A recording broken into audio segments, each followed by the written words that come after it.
Another hockey week goes by, and that means another episode of the Hockey Hour. Welcome, and thank you for your company. Jace Gabriel here with you, and always, as always, alongside me, former Hockey-roo, Jane Claxton. Thank you, Jace. Another cracking weekend of hockey, that's for sure, and weather. So Yes, yeah, a horrible weekend for weather. If you played on Saturday, probably the worst of it. Now, if you caught last week's episode, you would have noticed that there was a bit of it missing. Now, I'm going to have to apologise here. So you would have noticed that the wrap of the Stiles Electrical Premier League was missing. And that was me not pressing a button that effectively records Jane and I on the video.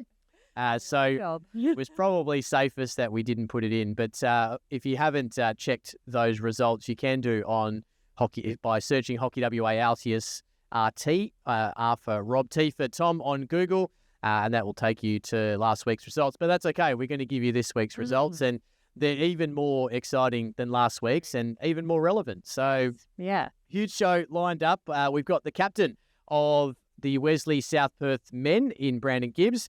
And the Dugout is back for another week. I won't reveal who we've got. I know, you're just bringing in all the big names. Yes, yeah, we're trying to, yeah. I mean, we've got international guests, and we've got this is an interstate guest. Yeah, true. So, a huge get for us, but man, very, very familiar with Hockey WA. So I'll leave that with you.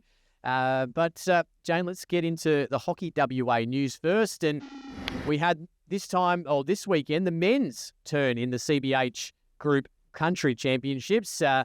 We had that wrap up over at the Perth Hockey Stadium this weekend. 30 teams from the Great Southern to the Pilbara. Fighting it out over, 5 different leveled competitions and fighting through the horrible weather that Perth prepared for them as well. It's building. Exactly. I'm sure some of them would probably want that weather out in their farms. But the men's Division 1 champion was Bunbury, defeating Geraldton 3-2, and I imagine that was a ripping game. I saw a few Premier League players rolling out. Oh, really? Brandon King rolling out for Geraldton. Oh, stop it, Kingy. Our friend Sean Wheatland out there for Geraldton as well. So they played their part, and a few guys from Bunbury there as well. I think the Blee family, I think, was involved, Dad and the boys. So Bunbury getting the job done 3-2. In Division 2, it was Upper Great Southern defeating Lower Great Southern 1-0 in the in a probably a heated and fun contest between the two. Pilbara Crocs took out Division 3, defeating Avon 1-0, and then in the Masters Division 1, Geraldton defeated Bunbury 2-1 in a shootout.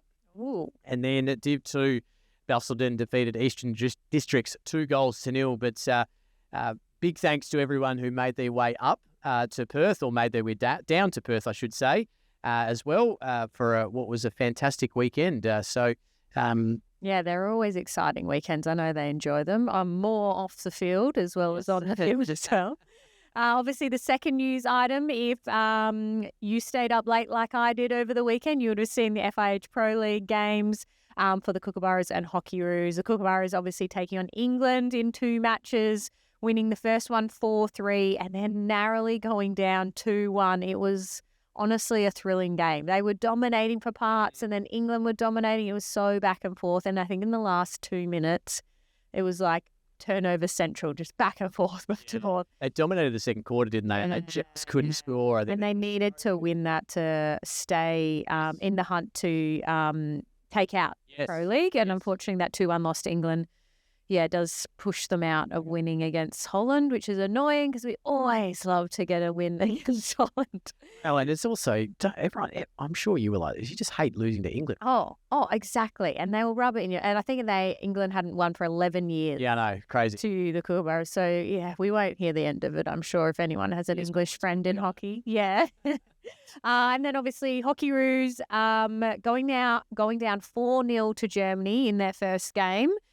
Which obviously quite disheartening, I'm sure, for them. And then coming back and getting a 4-3 victory after I think at one point they were 3-0 down. Yeah, I want to say they were 3-0 down. Yeah. It was honestly, I was like, oh no, it's happening again. And then they just turned the tide, and it was, so good to see them kind of finish off their Pro League tournament on a high, and obviously going into now a little break for them before coming back to club hockey. But Kookaburras have 2 more games to go. Hockeyroos have completed their campaign, and they've got a lot more teams to kind of play out. So their kind of spot on the table is not solidified just as yet. Yeah, excited to see they're going to Berlin, and excited to see the Kookaburras in Germany. I think that's going to, with the Kookaburras, with the form that they're in, I think there's going to be a ripping couple of games of hockey. Yeah. The Perth Thundersticks Cup is back again, of course, counting down to the Liberty Hockey 1 season, and that means Perth Thundersticks Cup matches. So they act as an opportunity for players to showcase what they're made of, and basically give the selectors an idea of players from the Stiles Electrical Premier League, put them together with the other best players and see who shines, basically. Give the selectors a really good idea. So there were some games last Wednesday, which I think was in horrendous rain again, but they're going to play on again this week as well. So the men are playing on the 16th, which is a 6 p.m. start, the women on the 23rd, which is a 7 p.m. start, and then the 30th, all of July, which are 7 p.m. starts, all at the Perth Hockey Stadium. So get down, because there are going to be some really great... I had no idea this was happening until half my Reds girls were there. I was like, why are you uploading a Strava midweek game? What's going on? Yeah. Not playing midweek hockey, Jack. Yeah, I know. That's not veterans.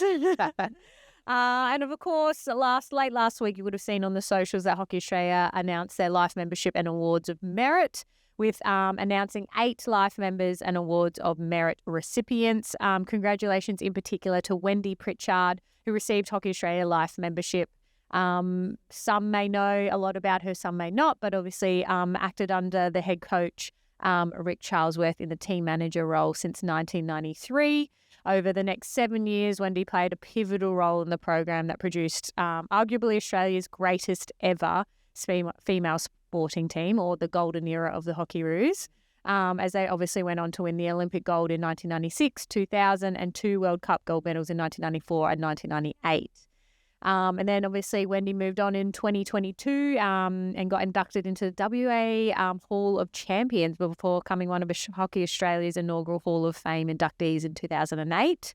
And then additionally, Wendy was contributing significantly in the governance side of things for Hockey WA and Hockey Australia in general, as a committee member on the Hockey WA and Hockey Australia Hall of Champions and Hall of Fame selection committees over the last 10 years. So very, very well deserved by Wendy. And I know I even met her first coming into the program. She is a legend within the Hockeyroos contingent, that's for sure, and set a huge standard for team management, I know. And then obviously also congratulations to Noel McRoberts, who received Award of Merit for close to 20 years. Noel was the central figure in the Australian hockey high-performance medical and support landscape, serving as a physiotherapist and medical coordinator across both men's and women's national teams through one of Hockey Australia's greatest eras. Fantastic. Congratulations to Noel and Wendy. Well, Jane, time for the mailbag. We've got 4 questions. I always get so shocked when we actually have questions. We always have questions. No, yeah. Popular. Some people just don't like to be recognised, that's all. Yeah. First question. We've got one of the Freo Coburn Premier One's players. He's an import. One, Garazabal. I'm hoping I've pronounced his name correctly. He is their import, who's come over probably from the 2nd or 3rd round. I think he's been here. Very, very good player. I haven't seen him just yet, but I'm told he is a very, very smooth mover. Mm-hmm. Do you think Freo will finish at the top after a strong season so far? Such a loaded question. I do think they'll, if we're just talking about regulation season, yes, I do think they'll end up the top of the ladder. Finals hockey is totally different, and people have access to different players in finals hockey. Yeah. A few of the men's sides actually haven't seen their Kookaburra players this season. So them stepping back into the fold and they just scrape into the top 4, but then suddenly have quite a solid team that Freo are going to be up against. It will be interesting. Yeah, I'm trying to think who Freo's players are. I can't think of who their kookaburras are. Who's Tom Craig with? I feel like Tom might have been one of them, but I He can't. was, but I don't know if he's. Yeah, I don't think he's still there. But I think this next 4 weeks is going to be, or 4 to 5 weeks, when the kookaburras come back. After that, they begin to play again. I think that's going to be the fascinating time for everyone, really. Fremantle are definitely going to finish in the top 3, I think. Nice feeling. Yeah. Well, we'll get to the weekend's results, but they had what was a good draw against UWA, and the UWA are in 3rd. So they're definitely at least finishing in the top 3, which gives you a double chance. I think finishing top or 2nd or 3rd probably doesn't really matter. I think we've seen in the past finishing top can sometimes be a bit of a dagger, because you miss a game and then you just have to play the one that gets you effectively to the grand final. Yep. Especially in the men, and I'm sure that'll be the case for the women this year. So they're definitely finishing in the top 3, and I think 2 chances is always an absolute benefit in this league. All right, let's go to number 2. What's your favourite stadium or ground you have played at? You've probably played at a lot more than me. Potentially. Mine's probably not. It's not a set stadium for hockey. It was transformed into a hockey stadium for the World Cup in 2014. 2014. For Den Haag, yeah. So that was a football stadium, and they converted it. I think they pretty much built a little platform on top of the grass of the soccer field and put a turf on top of that. Yeah. I think that was incredible, because I've never really walked out into that type of environment where like a soccer person would go, oh, that's normal for me. Yeah. It's like fully enclosed, 15,000, I think, or probably more capacity. And obviously playing the Dutch, it was packed with orange and a small little bit of like great goal. So yeah, purely for, that's obviously not there anymore. You can't play there as a hockey player. But that was incredible. Yeah, okay. I'm probably, similar stadium, but opposite attendance. A Hotspurs tour I went on in 2010, we played the Egyptian national team, and we played in this huge concrete arena with like 3 people there. But it was awesome. Like it felt really cool. Like you felt like you're in the middle of like Optus Stadium. Not that was a comparison at the time, but just like the seats going up all the way around. Yeah. It was very cool. That's probably the not a favorite, but probably the coolest. I don't think I have a favorite. Neither. Wherever I win. Yeah, that's probably fair. I played mostly at the hockey stadium, so that's just pretty. Yeah, that'll do. This is a good question. So the previous one was by anonymous, but this one is from RYT,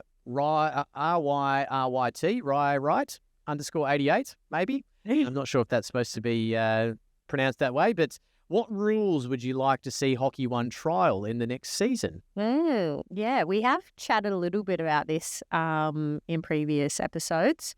And there is so many out there that I think is great for Hockey One to put out there and see and trial. I do like the idea of taking away drag flicks as like and so you have to take it outside the 5 or that type of concept, just because I'm not a drag flicker myself. So why not?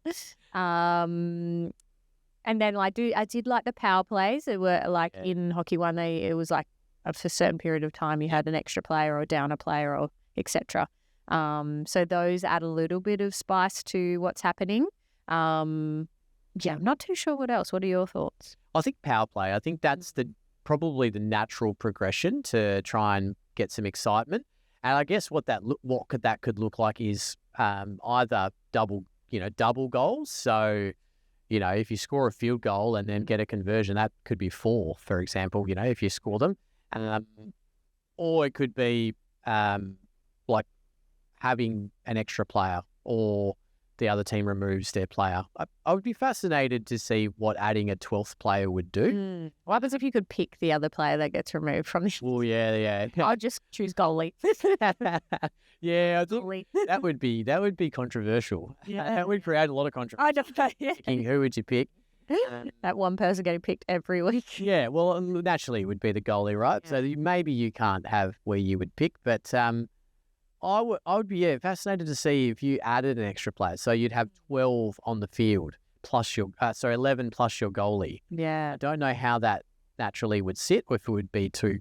Double goalie. Yeah, well, you can go double goalie, especially if you're winning. Yeah, you can go roaming goalie. Yeah, I'm going to have a goalie that sits on the spot and the other one just in the net, and we're going to. Yeah, I think there's I think the power play is the natural progression, but what that looks like, I think, would be fascinating. But that's a really good question. I think it's a good platform to try and innovate different things in hockey and try to make it even more friendly to those watching. So. Yeah, good question there. Thank you for that. Anonymous again. What is one training drill you think has helped your hockey the most? Interesting. I don't want to say this and then people start doing this drill with young kids out there thinking that's, but I think it's very tailored to what your deficits are in your game. So mine, I wasn't the best, like stick wizardry, I like to call it. Yes. And I often joked that I was just like, yeah, I'm part of wizard school where I'm learning to be a wizard.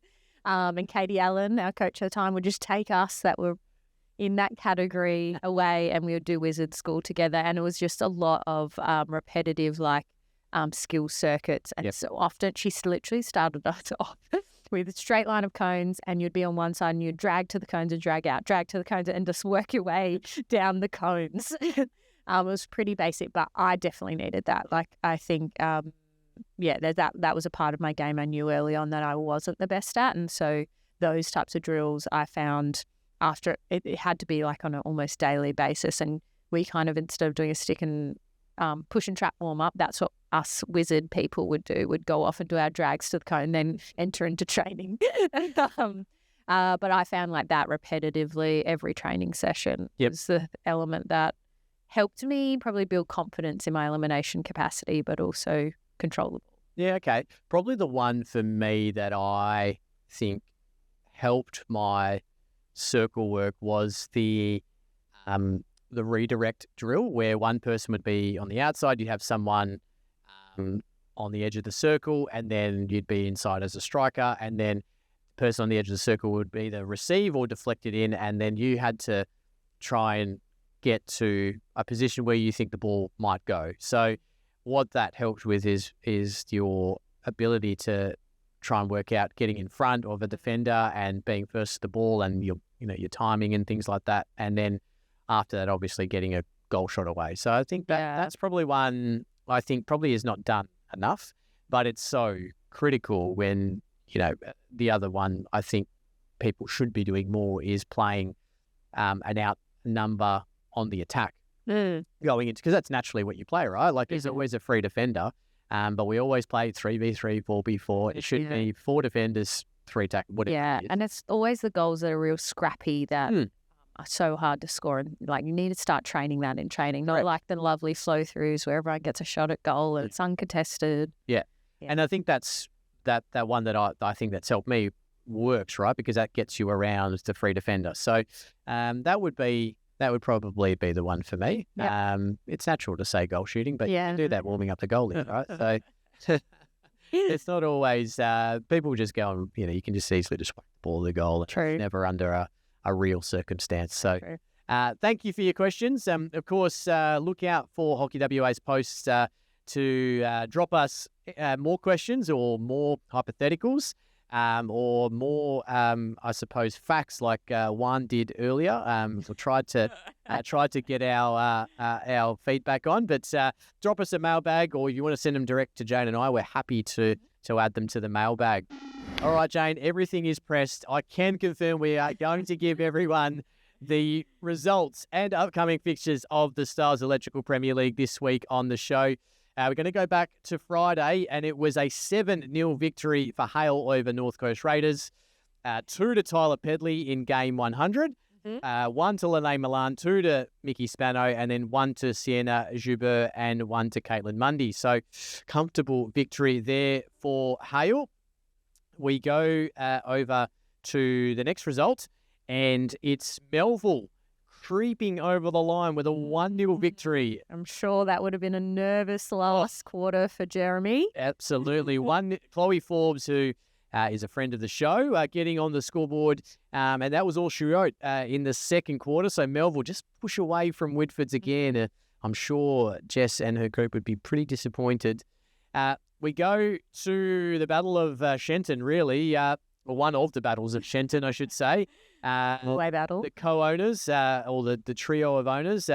2-0 it was for Lions over YMCC, Chelsea Turner and Maria Guastavino on the scoreboard. They just keep on keeping on. They do. We've got them this weekend, so do. Wolves were challenged, but not heavily enough by Wasps, getting a 2-0 victory. Maddie Radcliffe and Jess Friedman on the scoreboard for Wolves, so they remain undefeated. And the game on Sunday, the last game of the round, 2 fourth-quarter goals to Vic Park, defeats Jane's Aquinas. It was Emma Reid and Beatrice Monga Maloney on the scoreboard for Vic Park. Are you okay? Sad day. That was a big game. It was. We had our opportunities. We didn't take them. And, yep, it was sad. At the time of recording, Jane is still not over it. Yes. Hyundai. We go to the ladder. Wolves well and truly afar, 9 points clear of Lions. Hale moved themselves to third on 25 points, and they're now 6 clear of the pack, which is UWA, Vic Park Reds and Wasps all on 19 points. Having a little party there. It is going to be very exciting for 4 and 5. Mm-hmm. It will be. Big weeks to come. Maddie Radcliffe, 5 goals clear of her teammate Ellie Buckley, leading the Jackie Pereira goal scorer leaderboard with 17 goals.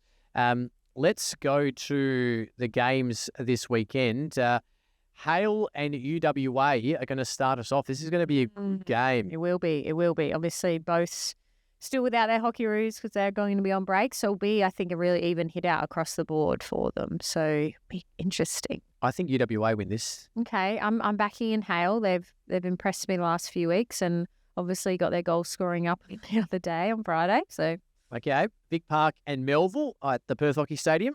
Yeah, I think it'll be a challenging one, but I think Vic Park will. Yeah, probably a banana peel game for Vic. Yeah. We're going to have to be careful there. Reds and Lions, we know where your heart lies. I think you can get it done on them, Jane. Oh, thank you. Yeah, it's going to be a hard one. Hold on. Do you have any returns? I do not. Well, Jossie's back, but she was back the other day, but probably more minutes for a little calf that she's rehabbing. But we haven't played Lions with their latest Argentinian. Yes, Simon. They're very sharp. They are very sharp. Good ball carriers. So. Okay, I'm going to back you in. Thanks. North Coast Raiders and YMCC at the Troy Pickard Hockey Centre. I think YMCC. Yep, me too. And then Wolves and Whitfords at Lemnos. Look, we're hoping that doesn't get too ugly. Obviously, Whitfords. It could be a tough day at the office for the Whitfords girls, and the Wolf Pack will continue on their run. Let's go to the men's side of the Stiles Electrical Premier League. A 4-0 victory for Hale over North Coast Raiders, double to Liam Flynn, and a double to the returning Sam McCulloch. So they go from strength to strength. Haven't seen Sam for the last maybe couple of weeks, or at least the last week. He didn't play against Wasps, so good to see him back, and also good to see Fred Gray back. He's had some injury. Yeah. And a good win for them because this was Braden King's 200th game. Wow, incredible. Congratulations to Kingy, a good servant of the Hale Hockey Club, a premiership player, and of course a member of our Perth Thundersticks. YMCC and Mods Old Guildford. Geez Louise, there were goals and cards galore. 5 yellow cards, 2 green cards. Oh, did they have people on the field? 8 goals to 1. Double to Hamish Adamson, a double to Marshall Roberts, double to Jesse Regan and Luke Anderson and Luke Blee on the scoreboard, while Jamie Tritton got on the scoreboard late for Mods. But, yeah, more time. Space out there with half the game. Wow, yes. All in the third quarter. It must have been a spicy third quarter. All 5 cards in the third. Geez Louise, there would have been no one on the field. No. The surprise result of the weekend, a 3-3 draw between Melville and Whitfords. Whitfords were 3-0 up at half-time. Luke Mill with a double and Bailey Dixon with a single. And then Craig Wilson, absolutely, I would imagine, tore shreds off the Melville boys. Yep. Exactly. Got themselves back into gear. James Day scored a penalty corner, one of 23 that they had. 23. Oh, that's painful when that's happened. But Whitford's well done. So James Day, Kirby Hobbs, and Tim Gears again on the scoreboard. Gearsy, this is probably the most goals he scored all in his career in a season. He's been forced to. Yeah, so huge result for Whitfords, and one that I'm sure Melville may come to rue come the end of the season. But well played by the Whitfords boys. Good result against a top team. 4-2 was Wasps over Westside Wolves. A singles all to Jack Kruger, Charlie McIntyre, Brenda Bess and Trent Mitten, while James Cunningham and Charlie McCarthy on the scoreboard for Wolves. We're going to chat to Brandon Gibbs shortly and find out more about that. We go to Reds and Vic Park, and, well, this is goals galore as well. A 5-4 victory to the Vic Park boys over Reds. Exciting game to watch. Shane Richards, Kurt Skaney, Jacob Wetton and Matt Dawson with a double, and then Tarrant Harmey-Jones, James Cameron, Dill Martin, and Andrew Folds on the scoreboard. Let it go a little bit in that fourth quarter, to say the least. You have comments about the incredible connection between Matt Dawson and Weddy. So very impressed fans on the sideline. But good to see them both in the Vic Park colours again. Yeah, good. So it's great having them back. It was probably probably the game of the weekend out at Fremantle Coburn. They hosted UWA and a 3-3 draw. It was 2-1 at quarter time, Jane. Goals galore. The crowd were absolutely welcomed with a fantastic start, and then it petered itself out. Reece Angwin, Matt Bird and Aaron Hazel on the scoreboard for Fremantle Coburn. Frank Main, James Hackett and the big dog, Chris Sorello on the scoreboard. It was a debut game for Max Nelson, who is son of Shaney. So that no way. Little sauce might get a little nickname going there. We'll try and son of Shaney. Yes, happy with that. Happy with that. We'll try and christen him Sauce. Yeah. But a 3-3 victory there. Undermanned Fremantle Coburn. Jai Clark, man of the match, stepping in to the shoes that are normally worn by Ben Rennie. And he had a fantastic game, saved a stroke and kept his team in it. Just stroke, that is iconic for a goalie. You're pretty outnumbered there. 100%, So, fantastic result. Though that both Toms on the weekend missed their strokes. Kookaburra Tom. Megan Wickham, yep. Have you seen that Tom Wickham has been shown as the substitute in the Kookaburras games? No. His photos disappears because they haven't worked there. I don't know who's in the back, but haven't quite got the right number 5, and Tom Wickham pops up. There you go. Good on, you're getting some caps. Had a chat to him on the weekend, just reminded him. But that ended the weekend. Fremantle Coburn remain undefeated, sitting on 33 points. YMCC and Hale and UWA now sitting on 28 apiece. And then the pack forms. Melville stay with 24, only getting the 1 point from the weekend. Vic Park moved to 5th now on 23. Hale 21, Reds 20, Wasps 19, and Westside Wolves 18. Safe to say, like the girls, the next few weeks are going to be huge. Liam Flynn still leading the Eric Pearce leading goal scorer award, 27 goals. He's about 9 goals clear of Zach Rackus on 18. Let's have a look at the weekend, and it's going to start with the belter as well in the men. Hale and UWA at Hale. Yeah. It's always hard to go against Hale at Hale, but UWA impressing me. You've got the Liam Flynn effect on at Hale, and you never know what days he's going to have. It will be tight. It will be a 1 goal in it either way. Yeah, I think this is with the ins of McCulloch and Gray for Hale, levels the game out. Yeah, levels the game out a bit for me. So I probably see this one as UWA by a goal or a draw. Yeah. That's where I see this one landing. Yeah. North Coast Raiders and YMCC. I think YMCC probably for both of us, unless there is another surprise.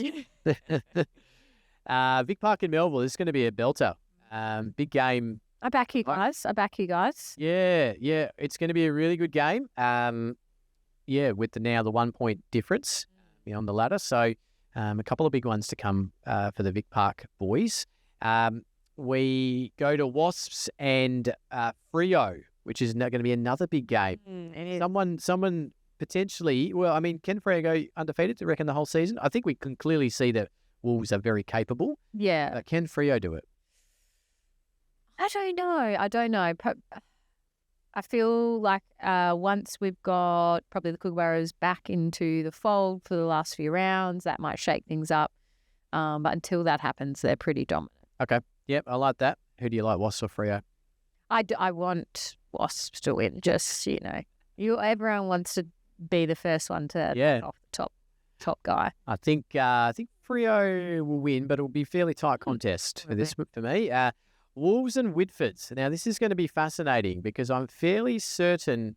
Let me just check their previous result during the year, but I think Whitfords have a bit of a history with Wolves. It was a 1-1. No, it was 6-2 in the first round. My apologies. So, but last season Whitfords defeated them 5-1. So so this is a fascinating game, and I think a banana peel game. Westside Wolves. Could be. Yep, let's just back them in. I'm going to back Whitfords. Yep, let's back them in.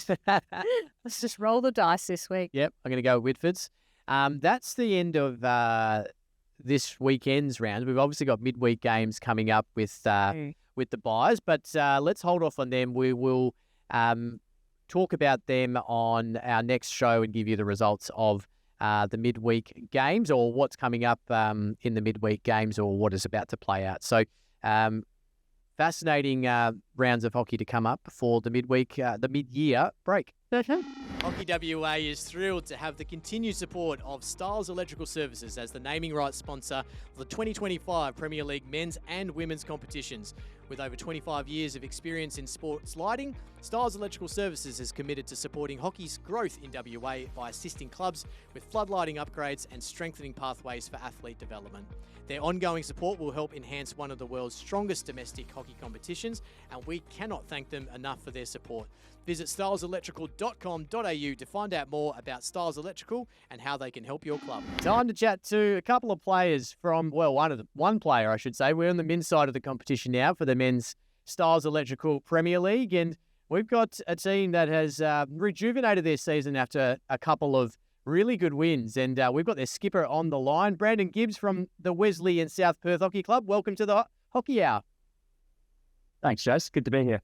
Great to have you, mate. 2 wins in a row, a good win on the weekend, or 2 good wins in a row, I should say, and a good one on the weekend against Wolves. Can you talk us through the game and where it was won, really?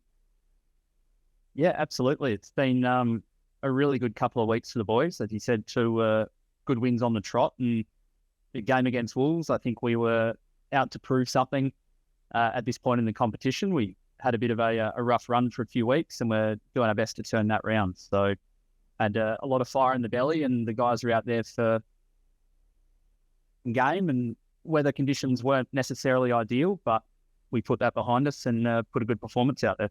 Yes, well, I actually neglected to say that. I forgot that it was a horrible day on Saturday. Yeah, it was honestly. For any sport. That or Friday. Yeah. No play. Yeah, so did the conditions play a hand in it at all, or it was, still pretty even after that?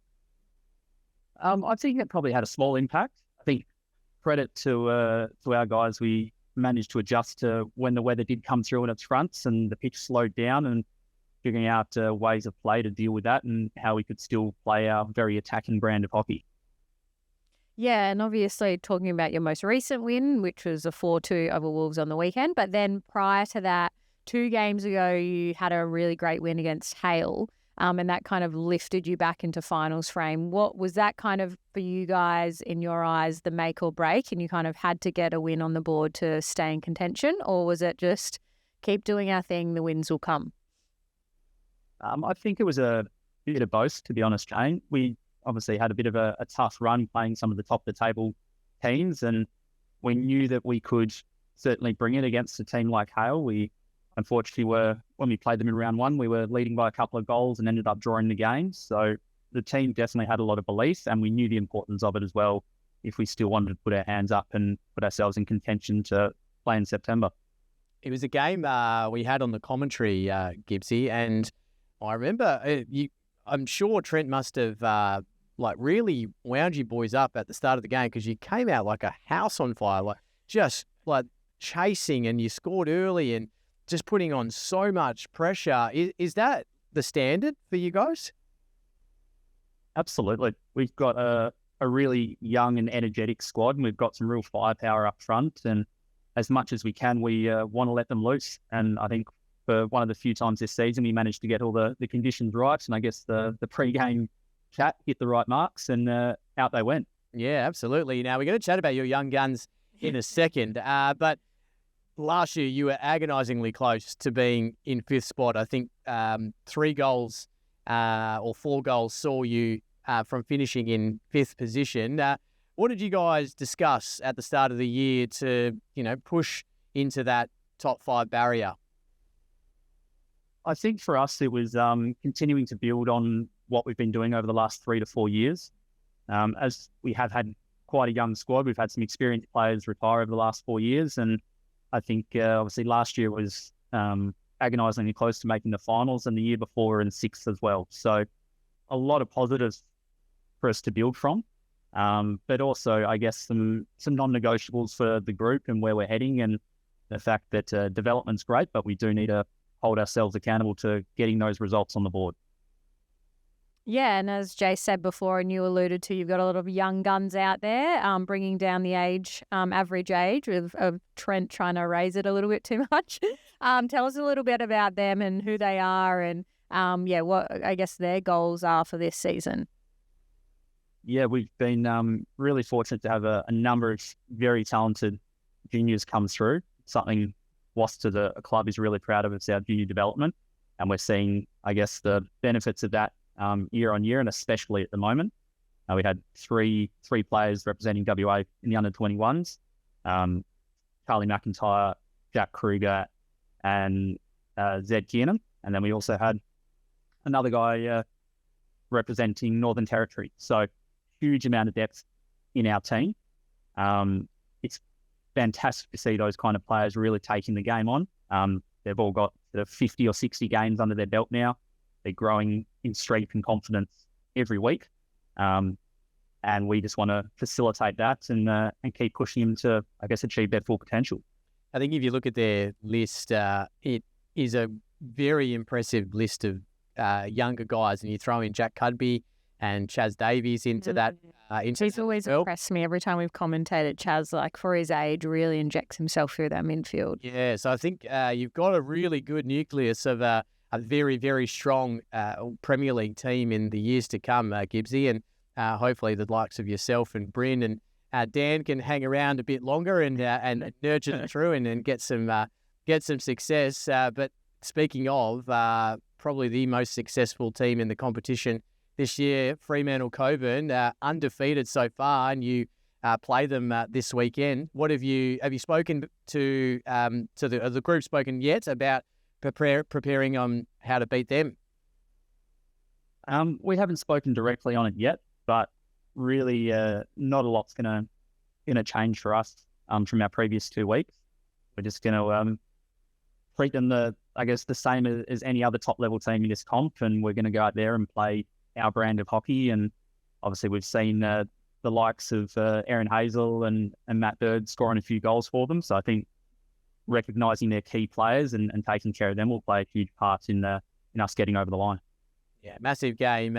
Someone is wanting to take their scalp, and no one's been able to do it yet. So could be a huge game for the boys on the weekend. But look, mate, great to see you back out there. I know you've had some injuries throughout the year as well, so great to see you back out there, and also great to see Kale Walsh out there. I did commentate when he was running around, and likened him to the bull that he used to be. But it must be great having him around from a coaching point of view too. Absolutely. Obviously, Kale's been a huge part of the club for a lot of years, and having him back involved, playing aside, his knowledge of the game is absolutely fantastic, and he really brings a lot of knowledge around structure of the game, defensive setup, things like that. Trent's a striker through and through, so we've been doing a lot of goal shooting, But Kale's certainly added a, I guess, defensive and structural component to the development of our group, and I think that's definitely starting to pay some dividends. Yeah, certainly. It's a nice little mix now, the front end and the back end, and then you just let the midfield do their thing. Brilliant, mates. It all sounds like it's going very well at the moment at the Wasps men, and wish you the best of luck this weekend, and obviously wish the group the best of luck for the remainder of the season. Thanks very much, Jess. Jane, the Dugout is back for another episode. We haven't had it for a little bit, but geez, the coach we've got today has a fair resume. Have a listen to this. Assistant for the Hockey Roos between 2009 and 2010, working with the Black Sticks program as a goalkeeper coach, and then working with the SASI, a South Australian Institute of Sport, NT Institute of Sport, 2-time silver medalist with the Thundersticks, a silver medalist with the Diamonds. He's been coaching the Territory Stingers, Pearls, the Southern Suns, which was formerly the Adelaide Fire, and then the Adelaide Fire in 2022. And now he's also an FIH educator from about 2019. Welcome to the show, Jason Butcher. Hey guys, how are you? Yeah, good, thanks. Thanks for coming on board. It's good to chat. Hope you're both well. We are, mate. We are. Great to have you on board. We know you've previously spent some time in WA, so this is a nice little connection for us as well. But what we normally do with our guests is, as a little bit of an icebreaker, is ask them what their coffee order is. Almond milk, flat white. Oh, alternative milk by choice or by dietary requirement? Initially, no carbs and trying to yep. stay alive. Yeah, as that went on, that's been about a decade now. That's the choice. Oh, nice. Yeah, like it. Very good. But lots of almond milk drinkers, and me too now. So, brilliant, mates. Now you had a great playing career and spent a lot of time playing for the Northern Territory in the old AHL days, the Stingers, and we'll get to the Stingers a bit later in the show. But was coaching what you wanted to do after you were playing, or did you just sort of fall into it, or was there a bit of a plan? Sort of fell in my lap. No, when I was a kid, I was so shy that I was reluctant to even answer the phone. So certainly talking to a group of people and being that presenter was something that was a long way away from my mind. I used to try and duck and weave and get out of trophy presentations, as a kid, just in case I won a trophy, because I wanted a speech. So, no, but in saying that, I was pretty lucky. My father is a bit of a legend in Southwest footy, and I've got 3 brothers, and we sort of grew up in that space. And what I mean by that is inside the inner sanctum, listening to the bar chat, halftime at the footy, and Dad coached all the other things I did. And, we'd go home and drives, talk about behaviours and tactics and why people do this and a whole range of things. So when I sort of think about my upbringing with my father and my brothers living inside sport like that, sort of had a front row seat. And in a way, I was sort of raised to be a coach, I guess, in a way. He was a leader of the community, and we sort of just lived inside of that our whole childhood, which is pretty cool. Yeah, sounds a lot like my childhood. That's great. Very similar. I obviously know you quite well coming from SASI and then through to AHL and then the Fire. So I'm probably familiar with the answer to this question. But for those listening, how would you describe your coaching style or philosophy? Well, I'm interested to see what you think it is, Stan. Were you listening, Jane? Maybe.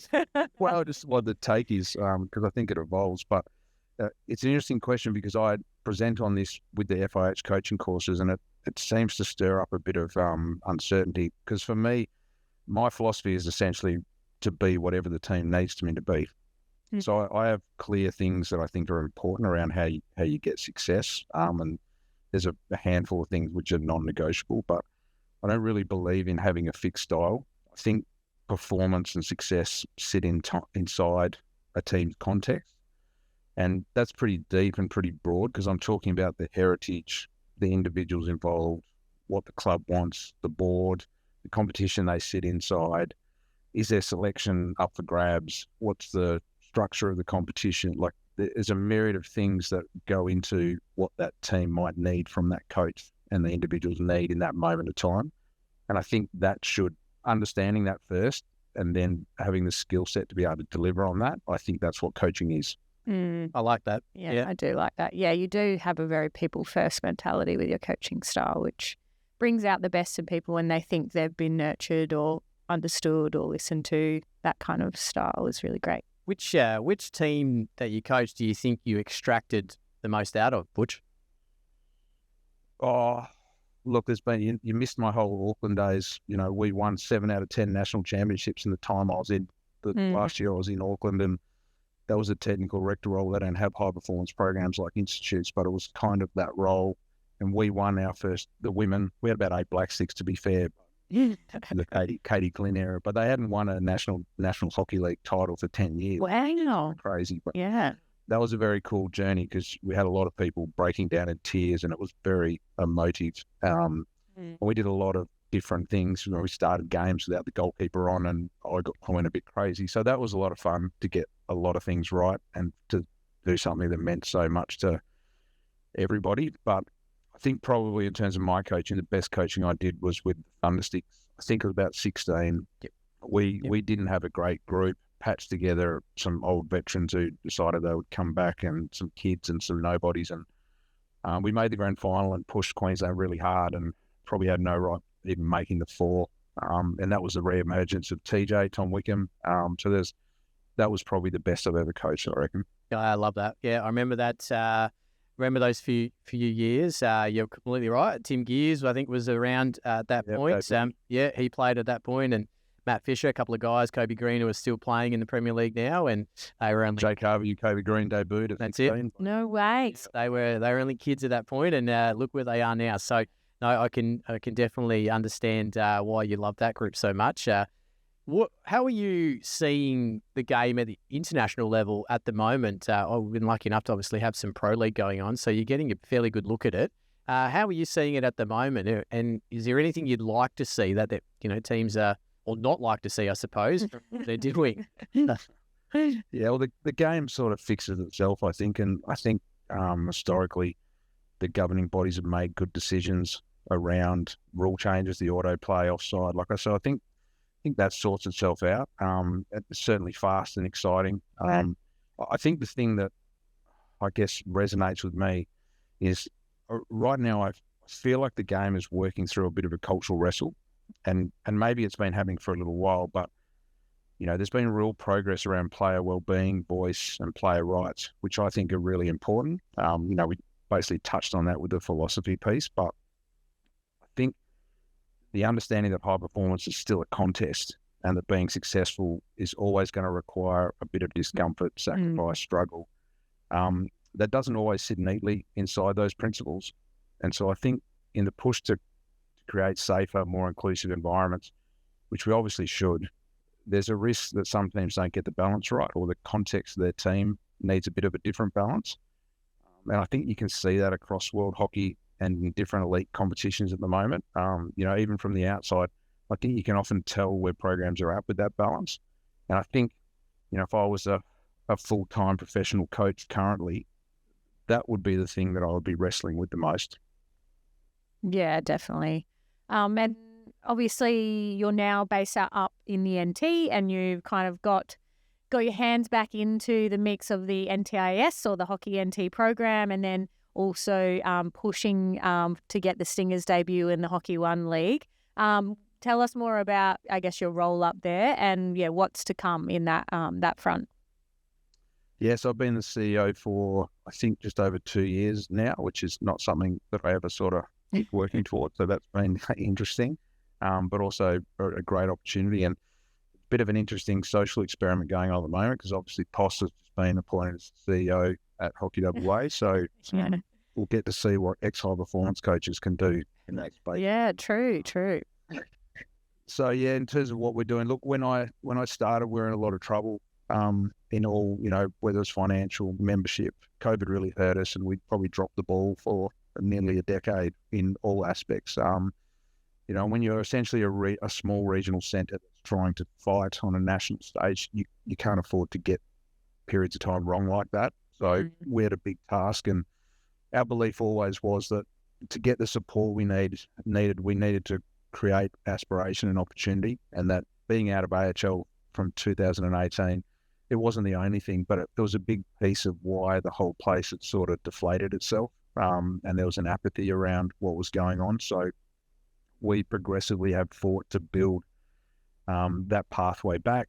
We weren't in 21s for 8 years, for example. All those things now have been resurrected right across the junior pathway to our seniors being in the Malaysian Hockey League. Mm-hmm.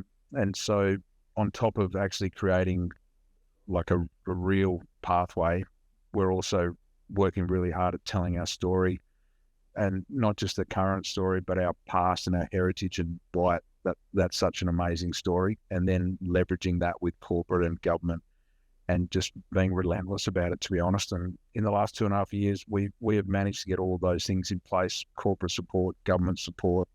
We still have a long way to go, and obviously the hockey exclusion was really disappointing, and disappointing how it played out without going into too much detail. Because we understand we're small, and we understand that we're a long way away, but we're a part of the Australian story, which has been a really important one.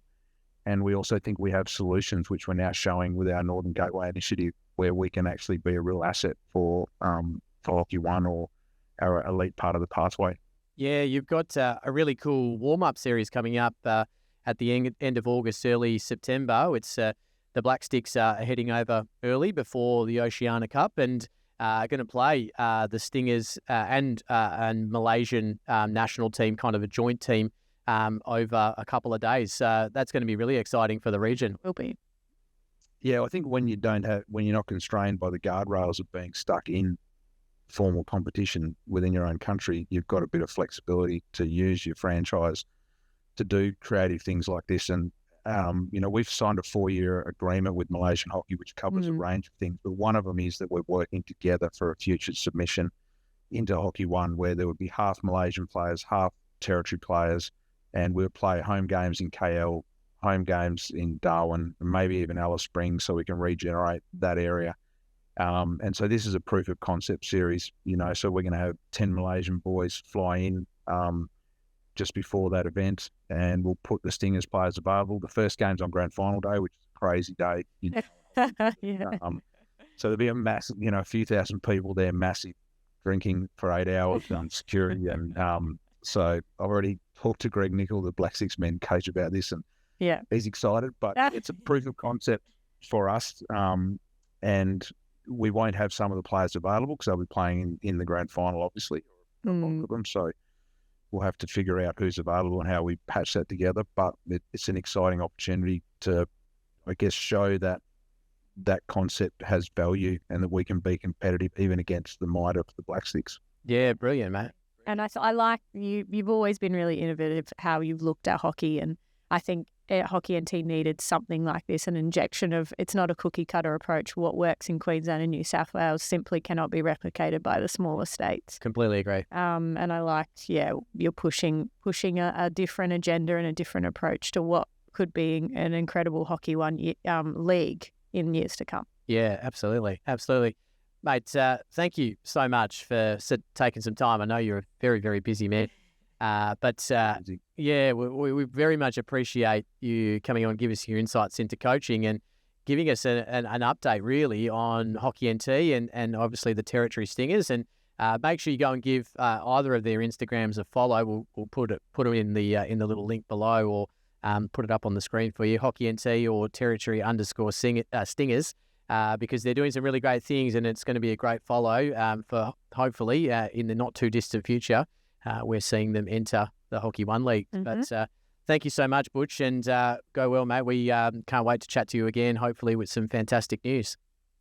Yeah, no, thank you, guys. It's great to chat. And I'll just drop that a key part of our Northern Gateway initiative is our relationship with Hockey WA.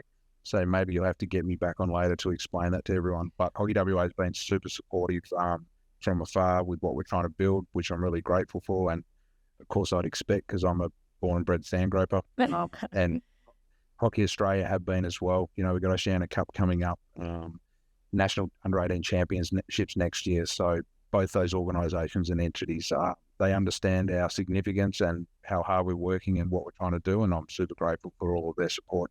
Oh, brilliant, mate. Yeah, it sounds very, very exciting. Thank you so much again. And I'm sure we'll chat very, very soon. Thanks, guys. Talk to you soon.